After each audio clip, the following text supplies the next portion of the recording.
If this goes on, don't panic.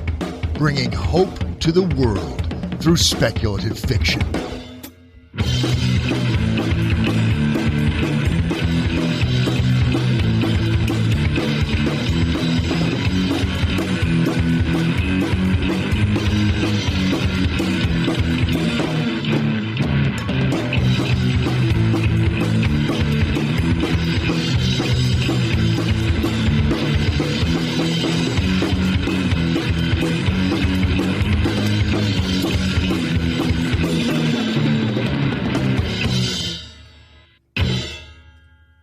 Hello and welcome to If This Goes On, Don't Panic. In this episode, we have author, maker, and biomimic Clyde Boyer. Diane, how are things going? Oh boy. As my husband would say, as busy as a one-legged man in an ass-kicking contest. How are you? Yeah, I'm pretty damn busy too. Maybe not that busy though.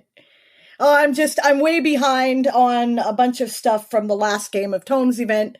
And I've got to prepare for the next Game of Tomes event, which is in 2 weeks. I've done nothing.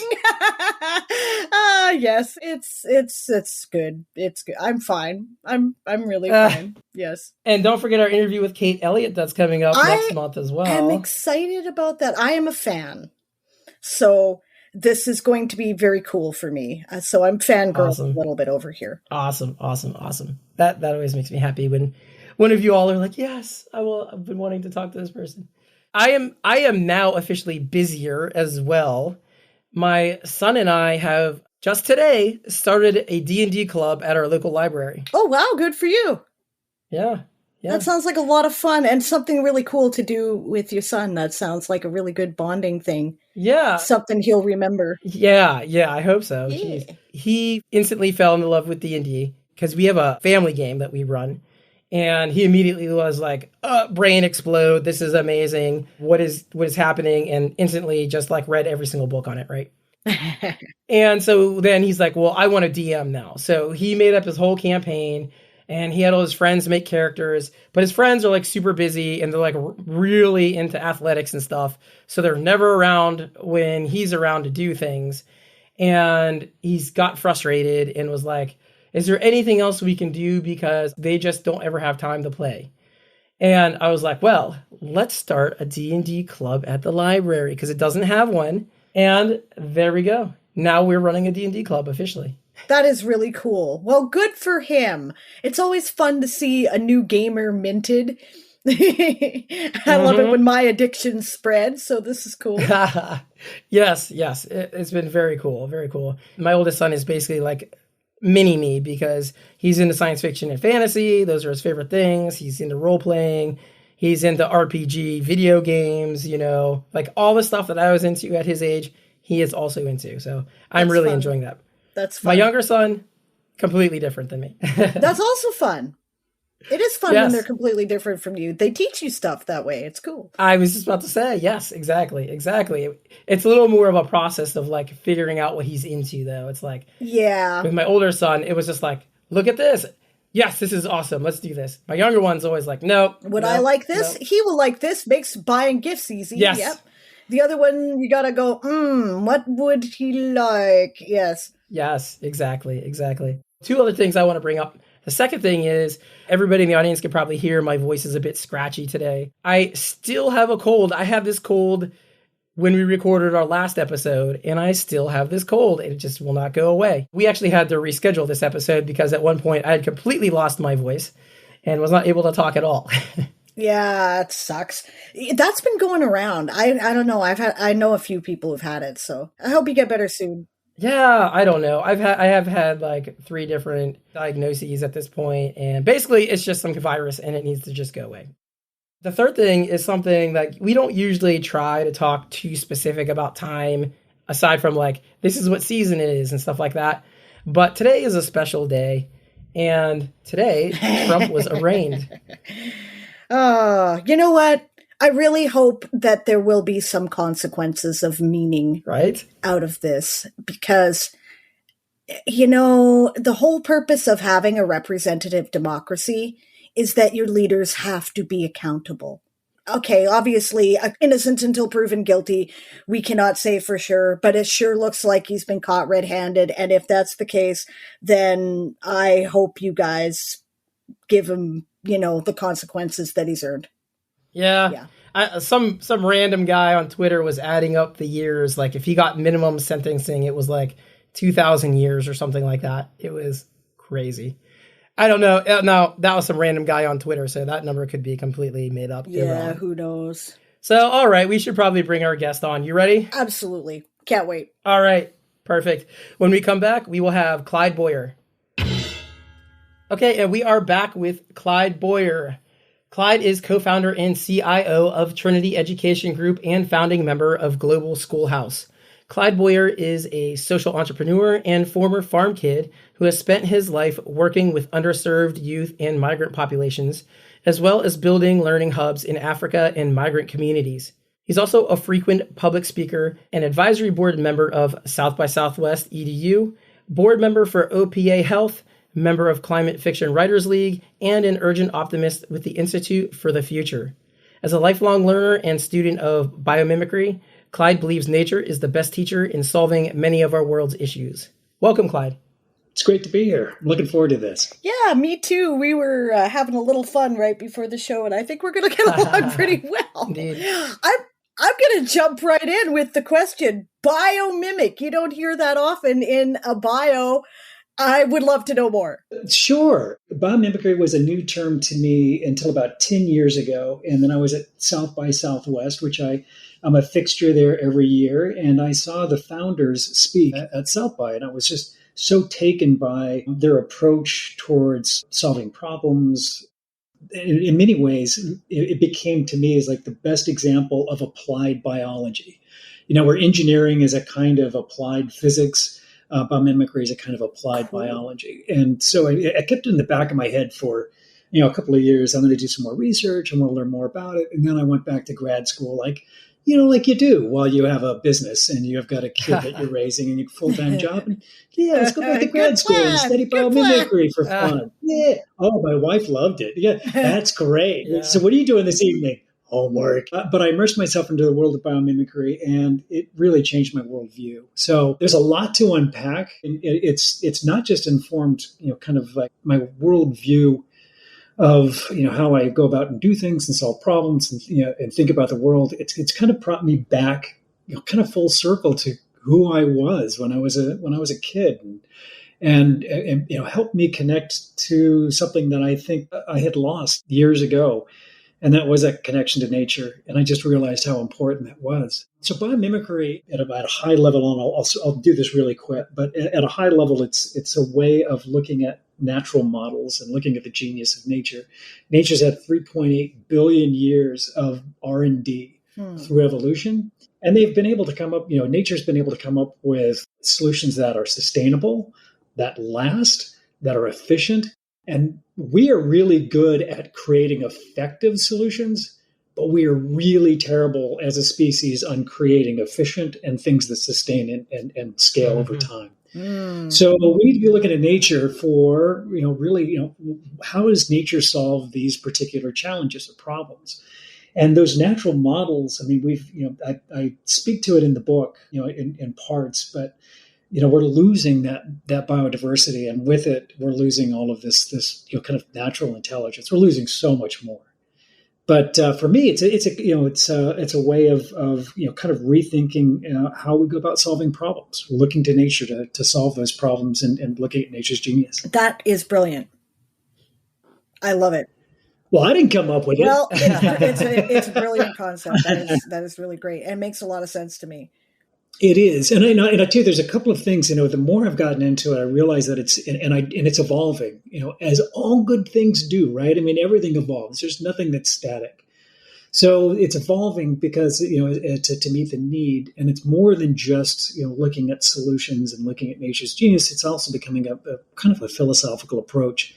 There's nature as a model where you study biological models and you identify we're coming up with all sorts of adaptations to solve problems in energy transfer and energy manufacturing, and all of the thinking about how nature deals with all of the services like water purification and so on.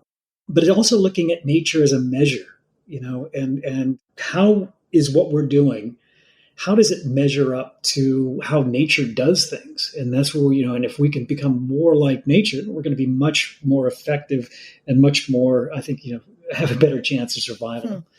And then finally, nature as a mentor. It's really based on more of what we can learn from nature and not just extract from it. And I think early on in biomimicry, it was a lot of people pegged it as a way of extracting natural resources and just continuing on with a colonial model, but it couldn't be farther from the truth.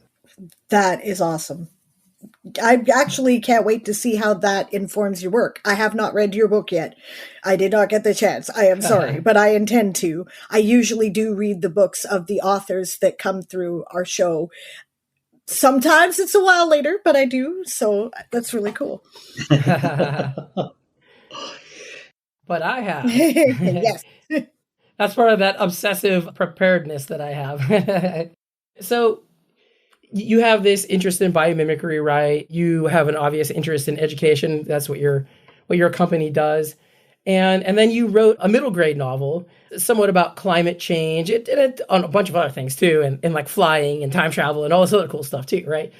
How does your interest in education and your interest in biomimicry, how did that inform your book that you wrote? I would like to think that a lot of thought went into it. I'm going to take all of these things that I love and I'm passionate about. It really I just found that I liked a lot of things and I wanted to find a way to weave that into something that I could read. I was getting frustrated. A lot of the books that I was reading, first of all, there aren't many stories that take place in a rural setting. I mean, like in an authentic rural setting.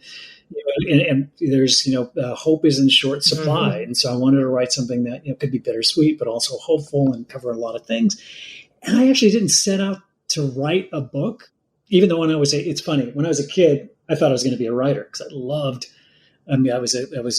reading. I loved movies. I loved pop culture. Uh-huh. And as I got older and, kind of like, I don't think I'm going to be a writer. It looks like it's really hard. And then, my mom publishes 2 books, and then my college roommate becomes a USA Times bestseller, and then another roommate becomes a New York Times bestseller. And like, wait a minute. And even my niece publishes a book, and it becomes an Amazon bestseller. I'm like, maybe I should write something. And I just thought, I'm going to give this a shot, and I'm going to see, first of all, if there's a decent enough story that can come out of all of these interests that I've got. And it really started with an ending in mind. And it was just such a fun journey. And it happened during COVID. So I had some time. And I took a semester off from finishing up my biomimicry degree. And I said, I'm just gonna see how this goes. To answer your question, why did I do this? First of all, I think it was partly because to see if I could do it. Partly because I thought it was an important story and an interesting story, at least for me to explore. But I also just think the best reason to write right there. I'm interested in this and I want to write about it. There you go. Right. And then I think the other thing was the kids that, that I've worked with in the past 10 years, especially, and we can spend some time talking about that. Yeah. There is a real shortage of hope. And there is, we need better models out there and narratives that talk about kids with agency, helping bring about positive change, but hopefully going to markets that aren't, kind of open up to this. And, that's why I didn't set out to write just a story that is going to preach to the choir. I was really trying to reach out to a different audience.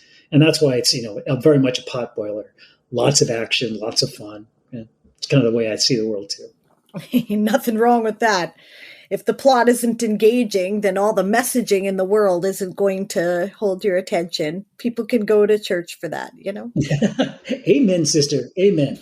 I totally agree. And I think that's perfect for that age group too, because we were talking about my older son earlier, and he's a huge reader, but he will throw down a book after a chapter. If like nothing happens in a chapter, he's done with it. So I feel like, especially for that age group, you got to have that action in there to keep it rolling. What's funny too is that one of the feedback that I've gotten from teachers and a lot of the young readers. I mean, first of all, I'm kind of floored by the positive reaction, which I'm super happy about. But one of the primary features is that the chapters are super short, and that was, I think, because my own attention can only go so long. Yeah. And people were like, "Wow, this you just read so fast," because the chapters are short, and I didn't have that was not by design. That was just, I think, my own cognitive limitations. It's so funny that you bring that up because I have a note in my notebook saying I love these short chapters. Two of my favorite authors, Seb Dubinsky and Todd A. Thompson, both write super short chapters. Man, I love short chapters. It makes it easy to put down once you can read it on your commute, and then you can put it down, and then you can pick it up again on the commute back. And, it's good for busy people. Yeah. Yeah. And ADHD people. That too. and 13 and 14-year-old yes, kids. Exactly. Yeah. Exactly. 100%. So this is your first book, right? It is. Let's talk about writing process a little bit, because not only do we talk about hope and climate change and all this other kind of stuff and education and whatever, but a lot of our listeners are writers. What was your writing process like for this? I've read a lot of stuff, and I read from a lot of different genres, but over the last 10 to 15 years, most of it's been nonfiction. So it's been a while since I've really read a lot of fiction, and I started getting back into it. But I tell you, there's a great Anne Lamott. I don't know if you ever heard of her before. She wrote a book called Bird by Bird, and it's about the writing process. And it's a great story. She writes about her little brother who's freaking out the night before he has to submit a paper, because he's waited, weeks, like I always did, to finish up a paper. And it's like the night before, and he's starting to cry and stressed out. And the dad comes in and tried to help him out. And he's like, well, because I don't even know where to start, Dad. And he's like, just start bird by bird. Just go from each bird to the next bird. And so I didn't have a roadmap. I didn't draw it out. I didn't sketch it out. I would just go chapter by chapter. And I had an idea of where I was going. And after many rewrites, I finally got there. Now, the other process that I had, and do I owe all the thanks in the world to my business partner. Used to be an MFA professor for creative writing at Emerson. Nice. So I had one of those in my, basically on call. And it was really fun. So I went through my first 70, 80 pages, and I was really, he's a brilliant guy. And his insight on literature is great. And I was really nervous. So I said, hey, brother, can you read this and tell me what you think? And I was getting ready to just be slammed and go back to your day job. And I got a text, and he's like, this is absolutely amazing. If you don't try to get this published, I'm going to kick you. And that was all the encouragement in the world that I needed. And he offered great insight and kind of refining the process from there. So I became a better writer as I went through, and kind of fell in love with the whole process from there. Nice. Everybody should have an Emerson MFA professor as their as their friend and mentor. Yeah, no, it's cool that you had that kind of professional support. That's helpful. I'm kind of jealous, as a matter of fact. I learned everything at the School of Hard Knocks. Right. I've been very fortunate. I've had some very kind and good mentors and friends along this process that I'm grateful for. I had somebody that was in the publishing business that gave me a real reality check of what the publishing world is like before I even got into this, and I was like, holy moly. The publishing world is a shit show, shark pit. It's terrible. No question. Right. Yeah, it's more than that. I mean, it is a dying asthmatic thing that needs to be put to rest and reinvented with something else. It really is not in the interest of anyone at this point. But we can spend a lot of time talking about that. It's very dysfunctional. Yeah, and complain probably for the length of the entire show, which I'm sure many of our listeners are quite already aware of. Thank you. Right. So, yeah. All right, kids, let's gather around and kvetch. Yeah. 100%. Yeah, it's exactly it. So, okay, so what gave you the idea? That's the thing that I'm always interested in. Writers get their ideas from different places. What is it that sparked this for you? Right. So there was a couple of things. It's a great question. There's a couple of things. One is, all these things kind of came together at once. I've been involved in technology now for the last 20 years, and I found myself feeling less and less connected to things, whether it was community, whether it was to other people, even myself, nature, whatever it is. And I just found this longing to be part of, kind of an extended idea of family. So this idea of creating a research farm, it's like, wow, I'd love to be there. And it was based actually on a real farm that I was one of the early investors in. It's called Open Ecology. It's a brilliant idea, and this group create open source plans for tools to create your own civilization. Clay compactors for bricks, tractors. I mean, all the hard stuff that it takes to. And I'm a maker too, so I love this stuff. And I love that he brought these people from around the world, and we're all part of this community. So one was this kind of draw for this idea of community and extended family. And the other one was really about, I had these two characters in mind, and I kind of fell in love with them. And, I really cared about them, and I cared about, what happened to them. And through their, kind of healing, there would be a lot of fun stuff that happened in between. So that's kind of where the idea came from. The characters and a setting. I can get behind that. I don't remember who it was who said it, but I've repeated frequently to myself, a story is something that happens to someone you care about. Right. So for me, the story always starts with the character, and the character, how they react and act is kind of like, that's the plot to me, basically. Right. So that's really cool that you really kind of connected with your character. That's very much part of my process. I totally get that. That's really great. And then wanting to take those characters and put them in this scenario with this subject that you're interested in, that makes a lot of sense. Also, I love the idea of found family and extended family. So this definitely intrigues me. We haven't named the title of the book yet. What is the title of the book? I'm sure the audience wants to know. Oh, the title of the book is Girl Out of Time. Brilliant. By Clyde Boyer. And yeah, that was actually, it was from a song from Elvis Costello. I love the title of it years ago, but that's actually not the full title, cool. But it's stuck in my head. And, that's funny that you mention it. The title was one of the first things that came to mind. I love that. And I'm like, that's a great title for something that I may or may not write someday. So there you go. Awesome. Thanks, Elvis. Clyde, you had mentioned setting, and there's 2 different settings in your novel as well. There's not, I think, more than 2, actually, now I'm thinking about it. But there's the main setting on the farm that you had brought up, but there's also these alien settings because they kind of get sucked into these other worlds, or at least the main character gets sucked into these other worlds. And they were very cool and very alien. And you obviously did some serious thinking about the creatures that live there and how things worked in those places. Can you talk a little bit about how you came up with these creatures and these settings? I'm glad you picked up on that. Setting was super important for me. And it's, that's some of the feedback that I've also been getting is that it's very immersive in kind of the descriptions of nature. And that was by intent. We're losing not only a connection with nature, but it's evident in our pop culture. The references to nature in pop culture have, diminished greatly over the last 50 years, which I think there's a whole series of research around that, about this whole notion of nature disconnect leading to some of the issues that we've got with mental health, physical health, and I actually think it's societal and cultural health too.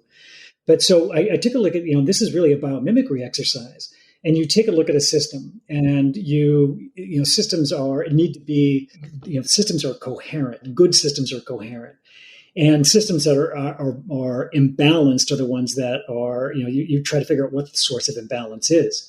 So the natural setting here on Earth, I really wanted to immerse people in what it's like to be surrounded by the sounds, the smells. I mean, I want them to feel like they're there. But then you apply that to an alien setting, and you use biomimicry and kind of an evolutionary process. What would that look like if you had a moon that was around orbit around a large mass? What would tidal pools look like, and what would the water be like? What would basically the stone structures look like? What would plants look like if you had that much density, like kind of like the baobab trees? And so I started playing around with what would those settings be like based upon physics, and it should apply to setting too. And I just had a blast. I mean, I went off and.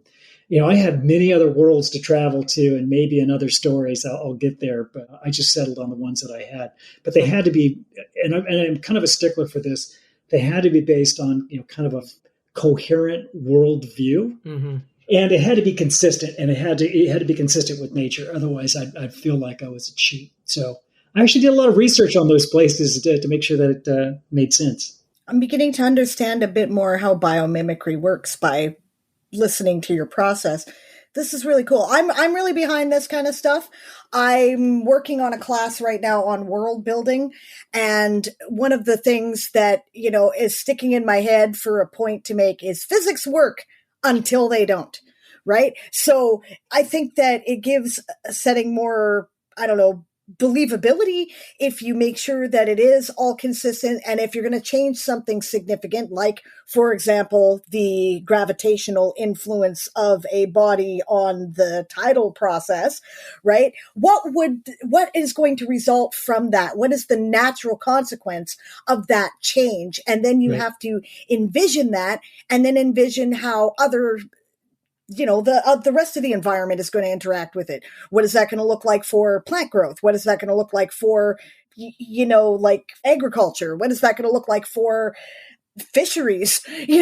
Like all that sort of thing. You kind of have to extrapolate and go, okay, well, then if this change is made, then there's going to be all these other little changes too. And that might have a change on your culture and your society your behavior and that's good world building.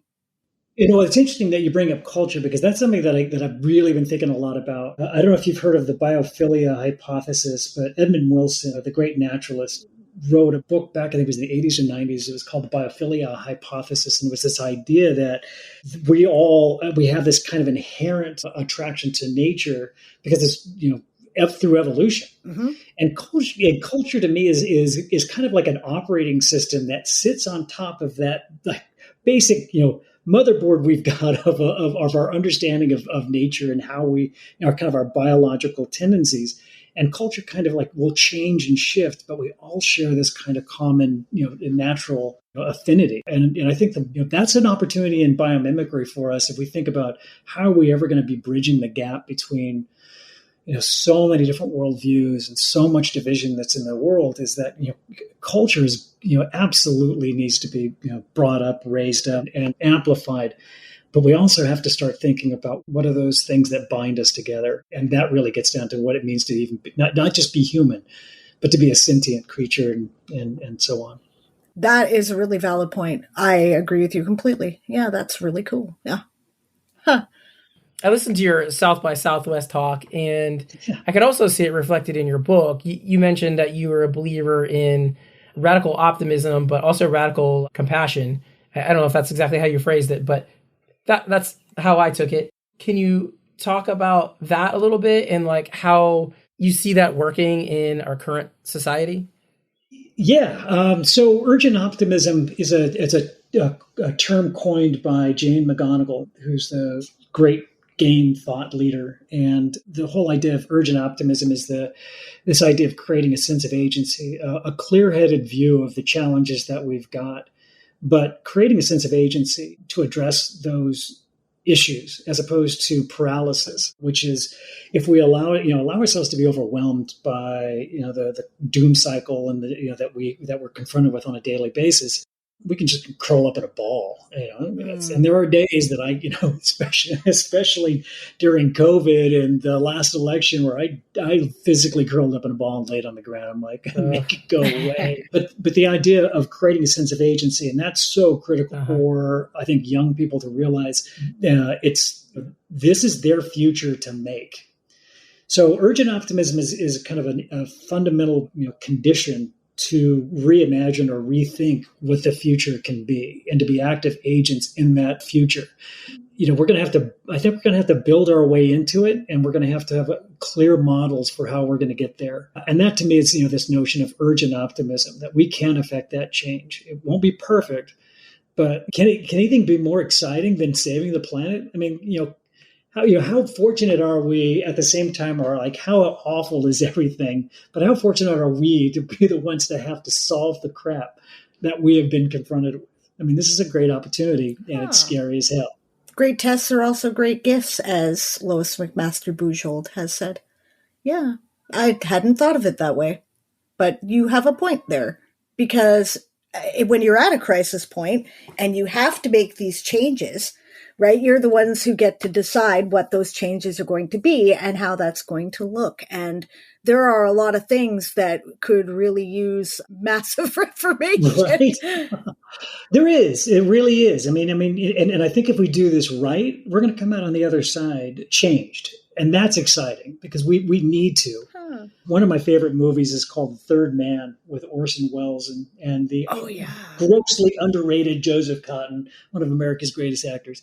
But so there's a scene in the movie where Harry Lime, the Orson Welles character, he's an overall bad guy. But he's got this great quote. It's like, and he's telling his friend, in Italy for 30 years under the Borgias, they had warfare and terror, murder, and bloodshed. But they produced Michelangelo, Leonardo da Vinci, and the Renaissance. In Switzerland, they had brotherly love. They had 500 years of democracy and peace. And what they produce? The cuckoo clock. So, I mean, it's, we think. Now, one of my closest friends is from Zurich, and we've watched that movie together multiple times, and he thinks that's the funniest line and really captures his Swiss pride right there. But there's an important scene. There's a kind of an offhanded quote that Joseph Cotton says as he leaves, as Orson Welles leaves. And he says, "Have you ever seen any of your victims?" Like Orson Welles gives this justification for warfare, terror, murder, and bloodshed is that the change in chaos brings about this good stuff eventually. But this character says, "Have you ever seen any of your victims?" I think that's super important because that informs this whole idea of transition design. And if we think about, we are going to be creating this new future. It's not just we're going to step into a new future. We're going to be building into it. We're going to be making mistakes. There's going to be, what does that look like? And when you say something like, "Have you seen any of your victims?" When we think about let's just burn the whole thing down, right? Yeah. Like the anarchist approach. Mm-hmm. Well, have you ever seen any of the victims? I mean, have you ever seen what happens when you have that kind of chaos? We're talking about people's lives. So we're going to have to be really thoughtful about this idea of transition design as we move forward. And that's something that, the earlier we get kids thinking they have agency, the more they can start thinking about a better future. We need to start thinking about things like transition design and what does that even look like? What are those steps to get us there? And so that leads me back to Jane McGonigal and the Institute for the Future and the Urgent Optimists. There are methodologies out there for thinking critically about what the future can be. And that helps inform us in what we do now. It actually helps improve our mental health about our current condition. So if anybody's interested in learning more, I'm not shilling for the Institute for the Future and Jane McGonigal, but the work that they're doing is fantastic. And the other framework that I highly recommend people take a look into is, and it's old, but it's great, is positive youth development. And it's this idea that youth have a larger role in the community and greater agency within the community. And it's a really great framework to think about, not envisioning a future, but how do you actually actively engage with the community to bring about change. So that was a lot. Sorry. That's great. No worries. No worries. I feel like this is a good point to transition and talk about education a little bit. I'm a former teacher and I still do education, but it's kind of more corporate leaning these days. And I like to think to some degree that this podcast is somewhat educational as well. And you also worked in education quite a bit, Clyde. Why don't you tell us about your experience in education and maybe how we can help the younger generation kind of get that agency and, move things forward? Well, if we want the kids to have some agency, we probably need to rethink what we're doing right now. And it's not the teacher's fault. It's not, even the administrator's fault. The system is broken. And it's not by design that it's broken. It just, this is what happens when you don't manage complex systems effectively and you treat them in a linear way. So my feeling is, first of all, in education, we need to be getting kids involved in gosh, we can go off all this all day on this, and I'm going to get a little weird. I'm going to get a little weird for a second. So I am okay with the Faustian bargain that I have with AI right now. And if much of school is about skills and knowledge transfer, because that's really what school is. It's not about the kind of interpersonal skills in many ways, right? We don't really have an opportunity. And how can a teacher effectively reach and differentiate instruction with 30 kids in the class and 50 minutes around a particular topic? It's not, you can't, the math just doesn't work. So, yes, I have talked about this myself a lot. So I'm looking at some of the tools, and I've been playing around with some of the tools and kind of, super excited about what can be done. But these large language models are, if trained in the right way, fine-tuned in the right way, can be really effective Socratic learning tools. I think Khan Academy is doing some amazing work in this right now with their Khan Migo and helping kids in that kind of the knowledge and skills acquisition. So if we can do that, where you basically differentiate instruction, that frees up the really important work. I mean, the skills and knowledge, acquisition is critical. But that's just a foundation for the fun and good stuff, which is all about developing as a human being, seeing, what you can do as part of a greater society. Well, what does that mean? Well, that means you engage in the community. You have mentors. You work on developing skills that are beyond just knowledge acquisition, interpersonal skill, creative thinking, critical thinking, intergenerational skills, which I think, we have an opportunity to kind of bridge, generational gaps by having people from different generations working together and to address problems. So for me, the climate provides a really great opportunity to bring this kind of intergenerational problem solving in something like a positive youth development framework to address the issues of climate. And this generation of kids, I can see them looking for meaning. Well, what better meaning than helping address the climate issues that we've got? Right. So, what can we do with education? Allow AI to kind of help teachers and become like a teacher's assistant, like the best teacher's assistant. Allow it to help kids with kind of the skills and knowledge acquisition that's like the fundamentals, that they need, that we currently spend all of our day in, and then really focus on how do we extend school out into the community in a meaningful way. That's the school I'd love. That's interesting. That's really interesting. My dad just the other day asked me what I thought about AI and if AI would be able to help me at my job at all. And, he's way more excited about AI than I am. I think I'm more realistic about it than he is. And, he's mentioning all these things. And as he's going through, I'm like, well, have you seen that? That's been pretty crappy so far. Have you seen that? But he did bring up a couple good points. And there were a couple things where I'm thinking, well, actually, like having some kind of AI help to just like write the initial script of a training for me could be nice. Now, and I know there's a lot of writers out there who are now shuddering, but you got to realize writing a training script is completely different than writing a novel. Absolutely. Right? I am not interested in conveying emotion. You know what I mean? Honestly. I am interested in conveying pure fact and really nothing else. And AI does a fantastic job in summarizing and providing, summaries in very clear and kind of age or audience appropriate ways. And like for me, marketing copy and micro copy, that's not a lot of thinking. It's not great stuff. But AI is not going to, like I mentioned in that tweet, I think you responded to, AI is not going to come up with a Cormac McCarthy, rest in peace. Right.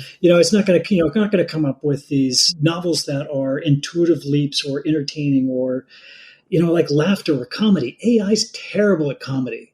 There's a really good reason for that, because I think comedy is one of the most sophisticated ways of looking at the world, and AI is never going to get it. Hardest things in the world are being funny and being scary in your writing, in my opinion. Right. Yep. And being scary funny is even the best. Yes. So I think let's talk about everybody's favorite bot, Elon Musk. He is an example of what not being funny is to an actually aggressive level. And I think, AI, if I were to extrapolate AI humor, it's Elon Musk and his meme, basically his proliferation of memes that he basically just stole from other people as a kind of form of a stolen comedic valor for himself, and getting all the dopamine hits from somebody else's actual work. But so there you go. Oh, did that slip in? Did that slip in?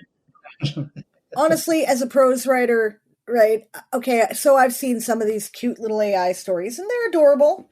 They're sweet, and they can be kind of fun. But relax, guys. I'm sure our jobs are in no danger yet. For one thing, they're very formulaic. Oh, yeah. For another thing, they don't tend to use a lot of metaphor or sophisticated conceptualization, like you were saying. And honestly, if that's what publishers want to publish, then like you said, the publishing industry probably needs to be blown up and reorganized from the beginning. Go read self-published stuff, guys, because they're not writing the same crap everybody else is writing. You know what I'm saying? Right. A friend of mine said this the other day, and it was perfect. It's like, listen, if I don't want to write it, then why would somebody want to read it? Right? Exactly. I mean, which is perfect for AI copy, microcopy. Or, stick to small press, because a lot of small press stuff out there, like we've had a lot of small press creators, editors, publishers on the show, right? There is a market out there of people who are genuinely interested in unique ideas and human scale conflict, and they want they want real stories about real people. And I'm telling you that, AI is in no danger of taking that job. We're fine. You have to be a thinking sentient to be able to grasp it and to write it. So we're good. The thing that really clicked to me, I was trying to explain to my eldest son why self-driving cars don't work. There. Yeah. That's a very good example of this. Yes. Go on. So I was telling him, he's like, well, I don't understand. Why can't they just make cars that work? We've got this chat GPT thing. And I was like, okay, the problem is that there are so many assumptions a human being makes at any given time. I look at this mug that I'm holding in my hand. There's 1,000 assumptions I'm making about this mug. It holds liquid. I pick it up with the handle. I bought this about 20 years ago on a road trip with my sister. You know what I mean? Like all of this stuff. For every single assumption that you have to make, you have to program that in. Right. Then you have to counter program it to unmake any other assumptions that it might make by making those original assumptions. Right. And then you have to program it to choose between what is the most likely assumption in any given situation and when to adapt that to unusual circumstances, which you can't. And that's probably more difficult than the whole rest. I'm glad you brought up this idea of solving problems or things in the physical world like self-driving cars. It's actually a big part of why I wanted to write this book too, was there are things out there that are really interesting that don't have to do with knowledge work in a cubicle. Mm-hmm. There's so much exciting things going on right now in agriculture. For me, it's where all the cool kids are going to be in the next couple of years. Big fan on ag. But the other one is the notion of complex issues. And, a perfect example is, I don't want to bash on Elon Musk because I'm sure it'll hurt his feelings. But when, slander away. So solving problems, give him credit. I don't think we would be where we are today as far as progression of electric vehicles, where we are without his. I do agree actually on that. Yes. And SpaceX. Those are huge. But both of those are complicated problems. Space travel and cars are complicated. They're engineering problems and require a certain way of looking at the world and solving those problems. So I heard his little broadcast that he's got with some of the other guys in San Jose, and they were talking about, and one of the guys, was saying, well, this is going to be super easy. he's built a SpaceX and Tesla. He's going to go into Twitter. It's going to be easy for him to solve. Absolutely not. Those are complex problems. Social issues are complex. Climate change is complex. And if you try to take an engineering mindset into it, you're going to fail. Bill Gates has had a really tough time in education, as bright as he is, as much as he's tried to bring about, change in a positive way. He nailed it with, addressing malaria, because that was an engineering problem. Education is a complex problem. It requires a different set of skills that we don't really teach. It's systems thinking. And so you saw a little Twitter, the exchange that I had about George Monbiot and Alan Savory of the Savory Institute about the regenerative agriculture versus some other stuff. And one of the things about the Savory Institute that I'm a big fan of is this idea of managing complexity. You can't solve complexity. You can't design complexity. What you can do is manage complexity. And it's a whole set of tools that are very different than what we do with engineering problems. And biomimicry actually utilizes some of those tools, but regenerative farming practices, regenerative capitalism utilizes these different tools for managing systems in a way that are with much greater outcomes. So when we start thinking about building a radically better future, we've got to be thinking about managing complexity and not looking at this as an engineering problem, not a war on carbon. It's not that's not going to solve it. We have to be thinking differently about how we address it. Sorry, I didn't mean to go off on that one either. No. This is our meat and drink around here. We love it. Yeah. I totally agree with you. And I kind of want to jump back to the education teaching thing for a minute. I could talk about education and the problems and my experiences, of which there are so many. One of those systemic problems that we need to think of in a more broad way. Yes. Yeah. And there's so many. And I could just tell you from being an on-the-ground teacher, you look at conversations like this as an on-the-ground teacher and you say, yeah, I mean, I love it, but I've got this kid who just literally threw a desk at me. I've got this kid over here. His parents are crackheads, or whatever the modern equivalent of crackhead is now. You obviously haven't been in I've got this other kid over here whose parents, who doesn't have any parents, okay, and they live in a foster home, and that's a whole set of issues. I've got this kid here whose parents call me every single day because their kid got a B- on something and are literally harassing me in a way that would probably be illegal at any other time, right? And then you've got 30 of those.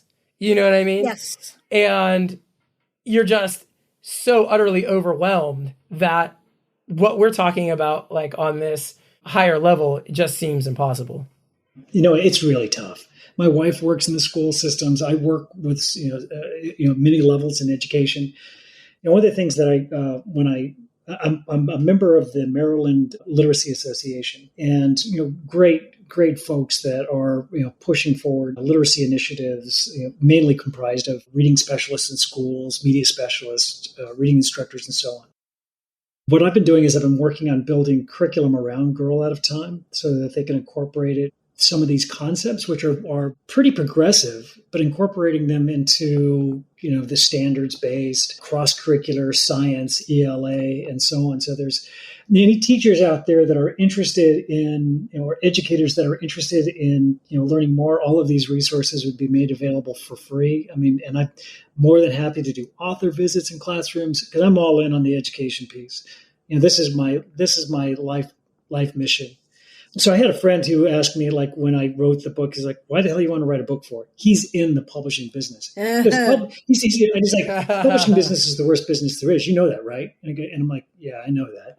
He's like, so what are you doing it for? It's not for money because you're not going to make any money being a writer. Yeah, like, that's true. I realize that. And he goes, and I'm like, is it for ego? And I'm like, well, a little. I mean, it'd be nice for people to recognize, that it's a decent story. It's a good story. And it's like, okay, that's good. Like, is it a platform? And then I'm like, yeah, I think I get what you're saying. And then it kind of helped me recalibrate, like, wait, there are some important messages here. And I don't want to be one of those pedantic guys that are going out there and, like, fire and brimstone. But I do think that we have a role to play. And if I can help convey some of these messages, positive messages, and really introduce kids to systems thinking, biomimicry, but do it in a way that's fun and engaging, I think, that's my platform. Yes. I'm not saying the onus should be on the teachers either, by any stretch of the imagination. We all need to we need to look at this like as a society and go, Amen. how can we Yes. help? How can we improve this? How can we expand on this? How can we help the educators who are struggling under, frankly, impossible conditions? It really is. So there's a couple of things we can do. I mean, one of them is, manage the amount of time kids spend online. And I know that I'm going to sound like, a boomer here, or like an elder millennial, but, less time there, but getting kids to read, which I can't emphasize enough how important that is. But, there's this whole idea of parents' rights that is, sweeping the country. And I'm all for parents' responsibilities. You want parents' rights? Great. I understand and I respect that. And you're right. As a parent, you should have the right for, what your child has access to or not in many situations. But you also have some responsibilities. And we never talk about those responsibilities as a parent. I know. So we've outsourced education, development, and everything else to schools and hands off like, well, that's not my job. Uh-huh. But no, parents have responsibilities. And I know how tough it is to be a parent and working and so on. But there are things you can do. Get outside, be with a kid in nature, read together. There are things that you can do as a parent to help. Hey, you know what? Get the grandparents involved. Okay. I'm a grandma now. I'm happy to help, right? I'll go down and spend a whole bunch of time reading with my grandkids. I think that's the best thing in the whole wide world. I love it. I wish we had more opportunities for that kind of intergenerational. Yeah. We need to be rethinking the family. The nuclear family is a terrible idea. 100% in agreement with you. Absolute crap. Yeah, I mean, it's as a foundation, absolutely. But we need to be thinking of this extended notion, and how do we educate our kids? It's within this extended notion of family. Yeah. Yes. Like the farm on Girl. Seriously, that's where I fell in love with. That was something that meant a lot to me. This, the whole idea of extended family in a kind of a meaningful way. Okay, so last two questions. Number one, what is bringing you hope right now? What is bringing me hope right now? So one thing that's bringing me hope is the industrial policy that our Congress somehow was able to actually push through last year. It is so much better than I ever thought our Congress could do. So I have some real hope from a policy perspective and the changes that'll bring about. So that brings me some hope. Today's activities in Florida brought me some hope. But I think mainly there's a worldwide movement that is it's disconnected in many ways, that's being underreported, where people like you and I and others are really trying to rethink what the positive future can be. And I think it's far greater than people have any idea. So that's what brings me hope. I think so, and I hope so too. Listen, I'm a Cubs fan. I'm filled with hope. That's all I got. Right? I'm a Canucks fan. I feel your pain. Nothing but hope. Nothing but hope. That's right. They'll get it someday. Well, as a Pens fan, I can't really speak. If I was a Pirates fan, maybe I could talk more to that. That's awesome, though. That's awesome. And I hope you're right. And we bring on all these awesome people onto this podcast who are all, super smart and have super unique ways of looking at things. And every time I see one of them say something positive about what's going on, that just gives me that shot of hope of like, there is actually a chance. You know what I mean? Like we could actually end up on the better side of things. Yes, we can. We need to stop thinking of things in black and white terms, I think. And perhaps that's even, it's a figure of speech, but perhaps there's a reason why, we need to stop thinking of things in terms of this is right and this is wrong. There are many rights. Okay, there are many different ways that things are right. And sometimes, even if they seem contradictory, if you put them together, they can be a really effective way of approaching a problem because you're not just putting all the eggs in one basket. You're looking at a broader whole and applying different solutions to different problems because no one approach is going to be it's going to be the answer. No, nobody has the answer. Everybody's Nope. got ideas, and those ideas should all be considered. And we should try out different models in different areas and see what happens. I just wish people would stop with this, my team, your team crap. Right? It's not getting us anywhere, guys. It's just making us hostile towards each other. We need to kind of take a more, I don't know, I want to say, I don't know, broader approach and more enlightened approach. I don't know what the word is that I want there, and both of those are not quite right, but something where we're willing to go, okay, you know what?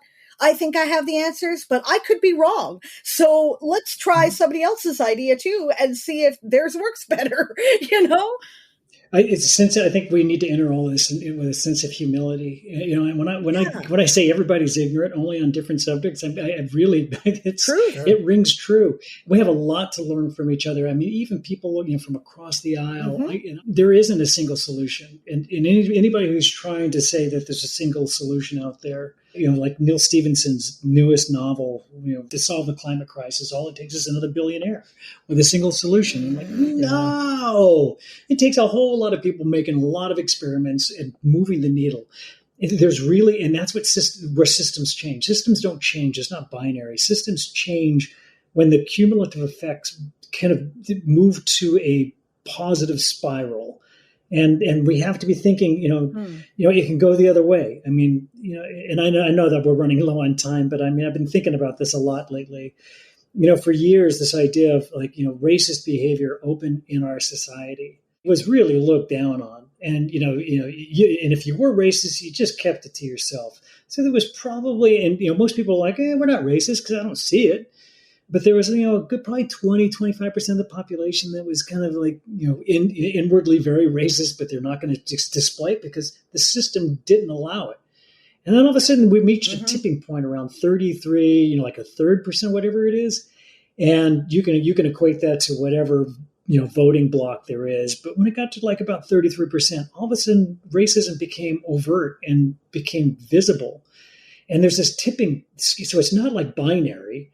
That it always exists, but then it becomes aggressive when it gets to a certain place. I think we can do that on the positive side. Mm-hmm. So does it need to be, 100%? No, does it need to be 50%? But I think if we get to like 40% solutions, 35, we're going to start the system moving in the right direction.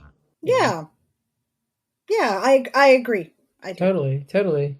What do you have coming up, and, what projects do you want to put out there into the world?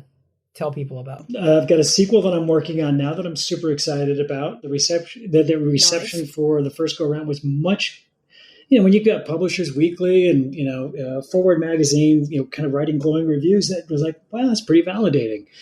When you start getting messages from librarians in Australia, you're like, wow, how did this get out there? Or, a book talk from somebody in Indianapolis, right? I'm like, wow, that's interesting that, it's the message is getting out. That's great. So a sequel is coming, which I'm super excited about. I'm working with a good friend of mine who is really considered to be the father of positive youth development, looking at how do we bring this to larger youth populations, whether it's through 4-H, or some of the youth organizations in Africa and sub-Saharan Africa. So I'm really excited. I think this is just the beginning. And if you want to find it, you can go to girloutofTime.com.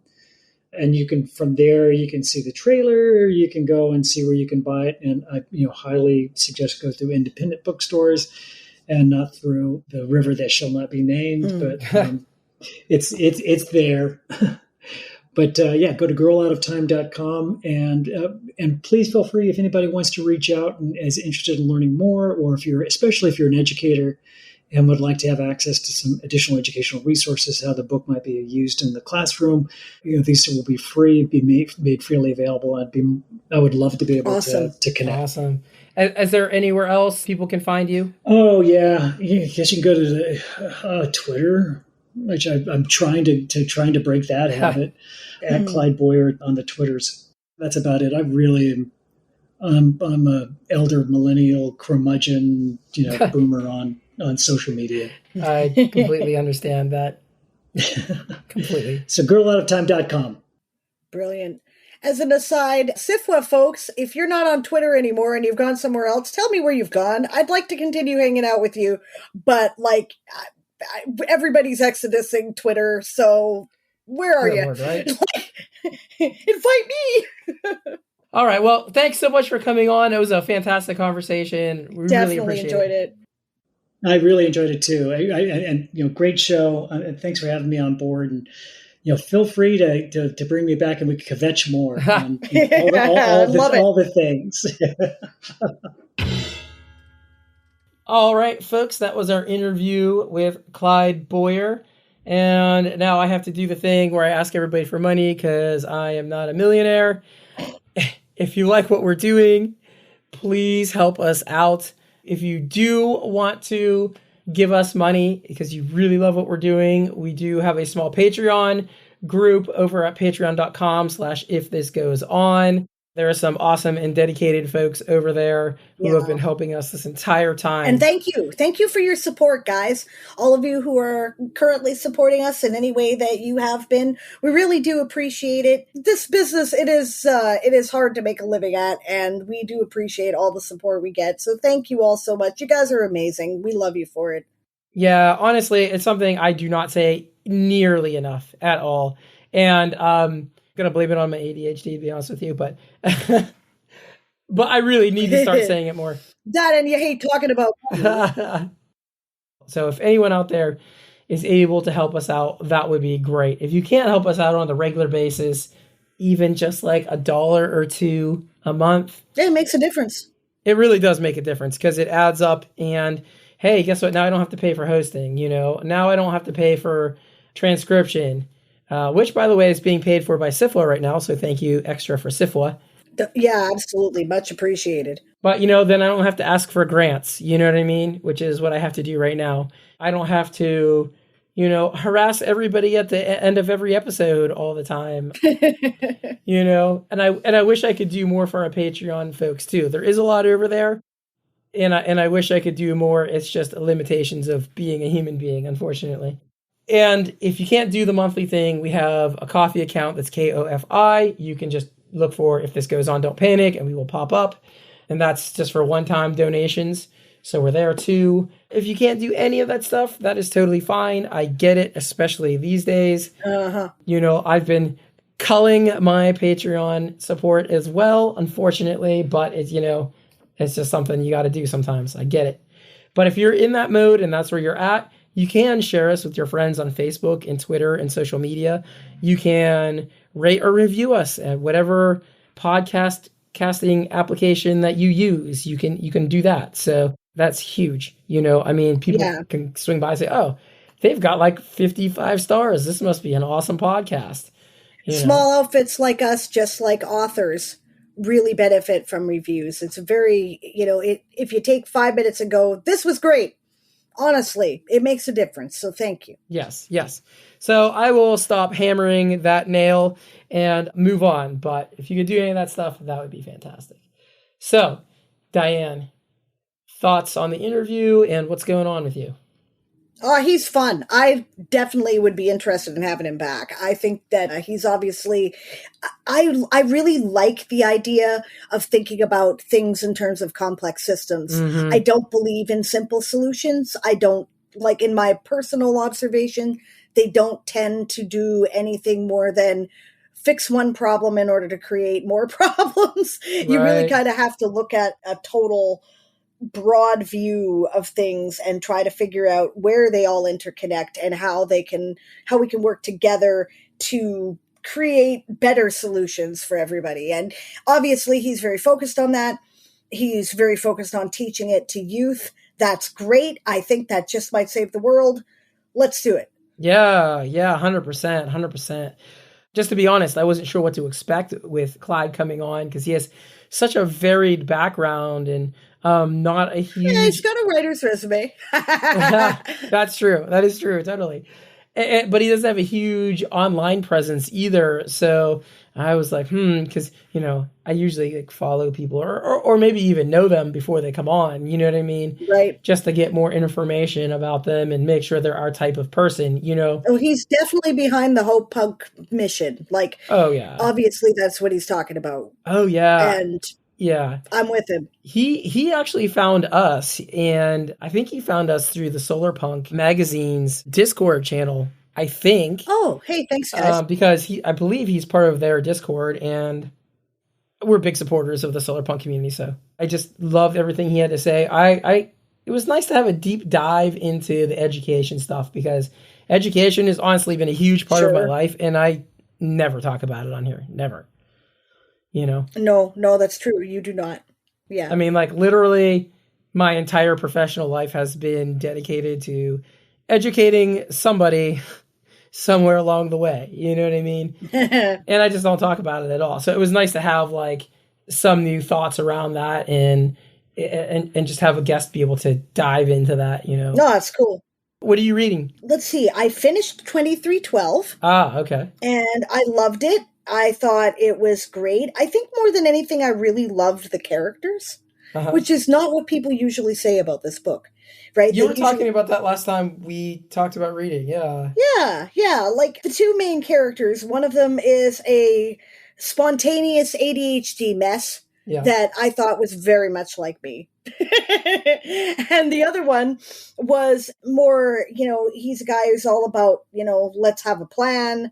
Let's go about this in a methodical way. Radical change doesn't necessarily work. Let's try for, more slow incremental changes that build towards a bigger whole.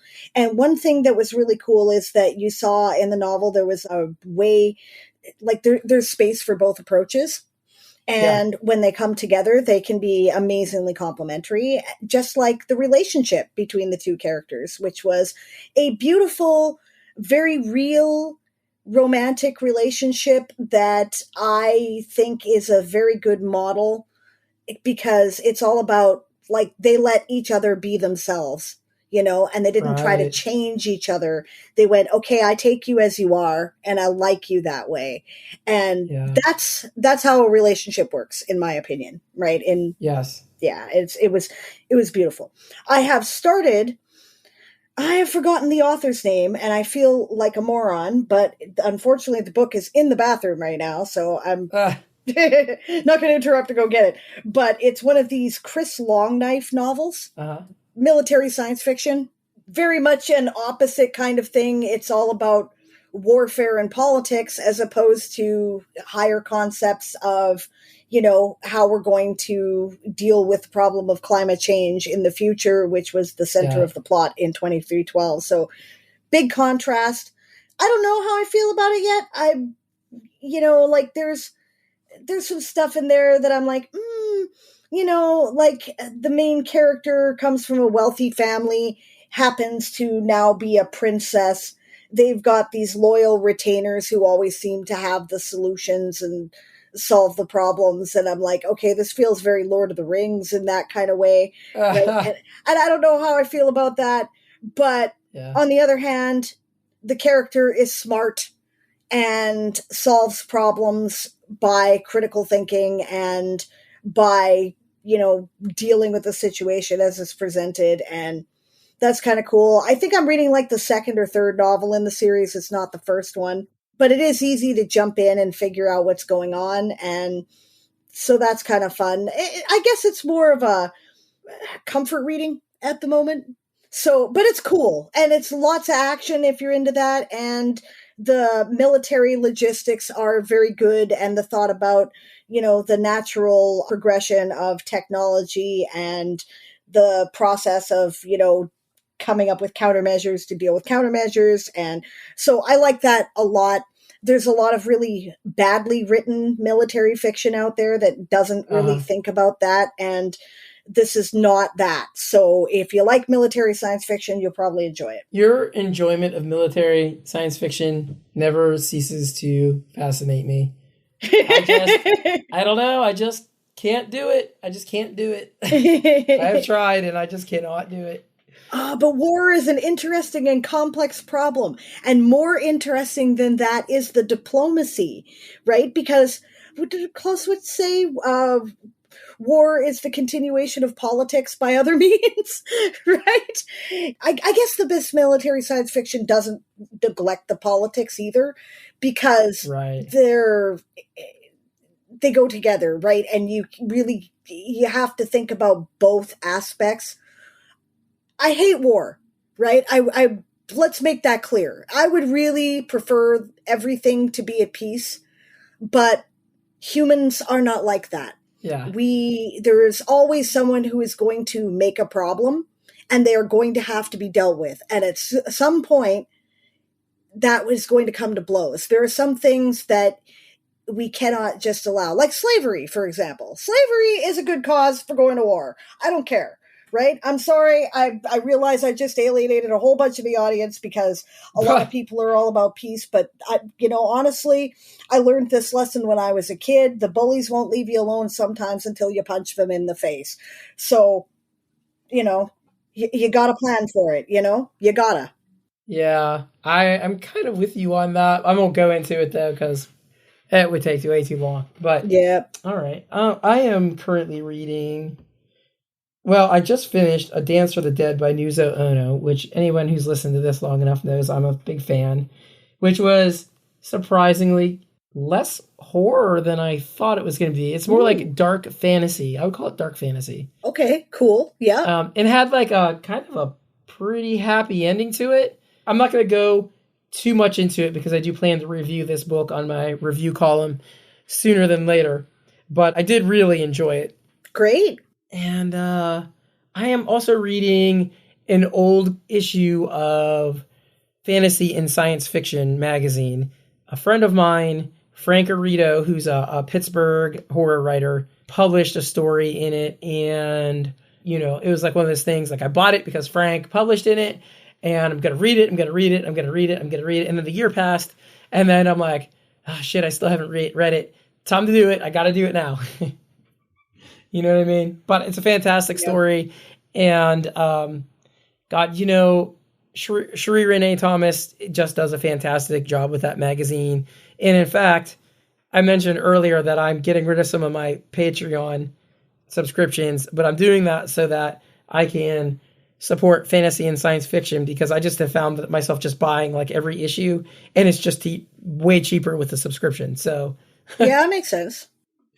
I'm like, well, I will save money by cutting down my Patreons and by just buying this through a subscription. So, well, that's the highest recommendation that I can think of for a magazine. That's great. Yeah, it is great. It is great. I love their work too. Whenever I can, I get my hands on an issue, and it's always good. Every time. Fantastic. So anyway, we should probably wind this down. We've been going a while. Thanks everybody for listening. We really appreciate it. And we'll see you again next time. Yeah. Keep hope alive, guys. We'll see you soon. We're keeping hope alive one episode at a time. You bet.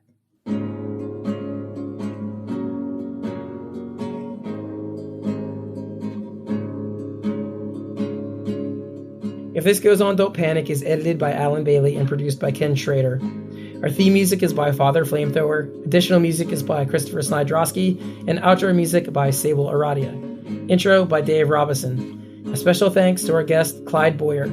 Thanks for supporting us, and we'll see you again soon.